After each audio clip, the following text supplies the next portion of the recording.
Hello folks. So in this video I'm going to cover how can we actually invert a particular matrix. Okay, so the inversion of matrix is what I'm going to cover here. So let's use an existing array here. Okay, and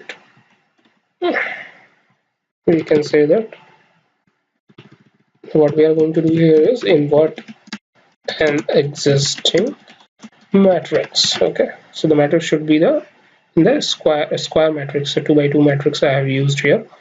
Okay, and the way we do it is np dot linalg dot inv for inversion.